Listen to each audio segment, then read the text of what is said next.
Story: The Dream. In the morning Aurson was the first awake, aroused by the lowing of the cow. He rubbed his eyes and looked about him and asked himself why he was in a stable.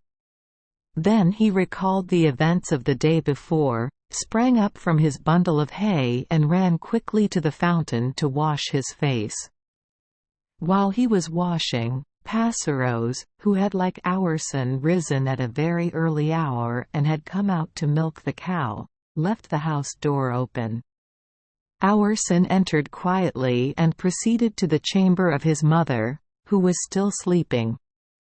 He drew back the curtains from Violette's bed and found her sleeping as peacefully as Agnella. Aurson watched her for a long time and was happy to see that she smiled in her dreams. Suddenly Violette's brow contracted and she uttered a cry of alarm, half raised herself in the bed, and throwing her little arms around Aurson's neck, she exclaimed, "Aurson! Good Aurson! Save poor Violette! Poor Violette is in the water and a wicked toad is pulling Violette." She now awoke, weeping bitterly, with all the symptoms of great alarm. She clasped Aurson tightly with her little arms. He tried in vain to reassure and control her, but she still exclaimed, "Wicked toad!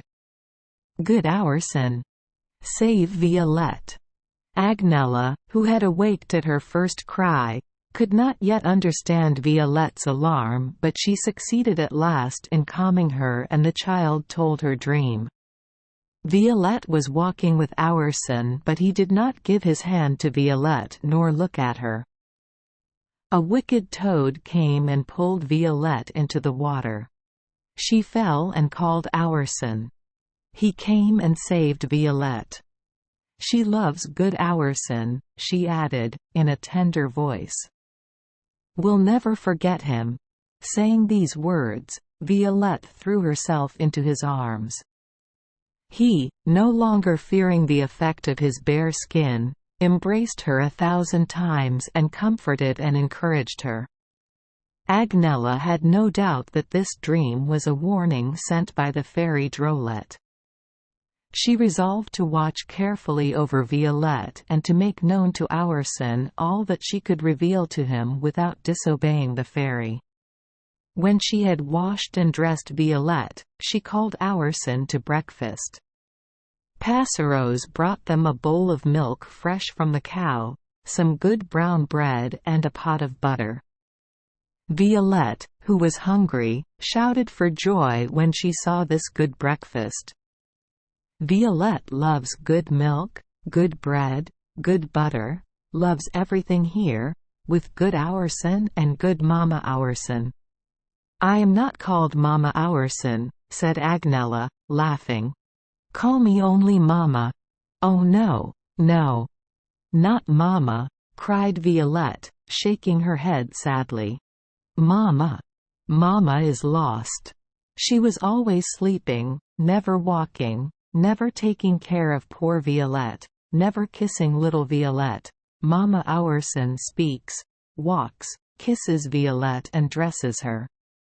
I love Mama Aurson, oh, so much," she said, seizing Agnella's hand and pressing it to her heart. Agnella replied by clasping her tenderly in her arms. Aurson was much moved, his eyes were moist. Violette perceived this and passing her hand over his eyes, she said, entreatingly, "I pray you don't cry, Aurson. If you cry, Violette must cry too. No, no, dear little girl, I will cry no more. Let us eat our breakfast and then we will take a walk." They breakfasted with good appetites. Violette clapped her hands frequently and exclaimed, "Oh, how good it is! I love it. I am very glad." After breakfast, Aurson and Violette went out to walk while Agnella and Passerose attended to the house. Aurson played with Violette and gathered her flowers and strawberries. She said to him, We will always walk with each other. You must always play with Violette. I cannot always play, little girl. I have to help Mama and Passeros to work. What sort of work, Aurson? To sweep, scour, take care of the cow, cut the grass and bring wood and water. Violette will work with Aurson. You are too little, dear Violette, but still you can try. When they returned to the house, Aurson started on his various tasks. Violette followed him everywhere. She did her best and believed that she was helping him, but she was really too small to be useful. After some days had passed away, she began to wash the cups and saucers, spread the cloth, fold the linen and wipe the table. She went to the milking with Passeros, helped to strain the milk and skim it and wash the marble flagstones. She was never out of temper, never disobedient and never answered impatiently or angrily. Aurson loved her more and more from day to day.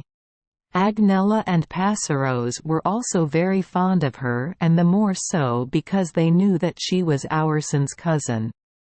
Violette loved them, but Aurson most of all. How could she help loving this good boy, who always forgot himself for her, who was constantly seeking to amuse and please her, and who would indeed have been willing to die for his little friend? One day, when Passeros had taken Violette with her to market, Agnella related to Aurson the sad circumstances which had preceded his birth. She revealed to him the possibility of his getting rid of his hairy skin and receiving a smooth white skin in exchange if he could ever find anyone who would voluntarily make this sacrifice from affection and gratitude. "Never," cried Aurson, "never will I propose or accept such a sacrifice. I will never consent to devote a being who loves me to that life of wretchedness which the vengeance of the Fairy Furious has condemned me to endure. Never, from a wish of mine, shall a heart capable of such a sacrifice suffer all that I have suffered and all that I still suffer from the fear and antipathy of men." Agnella argued in vain against this firm and noble resolve of Aurson. He declared that she must never again speak to him of this exchange, to which he would most assuredly never give his consent, and that it must never be named to Violette or any other person who loved him. Agnella promised compliance, after a few weak arguments. In reality she approved and admired his sentiments. She could not but hope, however, that the fairy Drolette would recompense the generous and noble character of her little charge and, by some extraordinary exercise of her power, release him from his hairy skin. Thank you for joining us for today's fairy tale. We hope these stories bring joy and meaning to your day. If you love our channel, please hit the subscribe button so you won't miss any exciting tales. Wishing you a good night and sweet dreams. See you in the next story.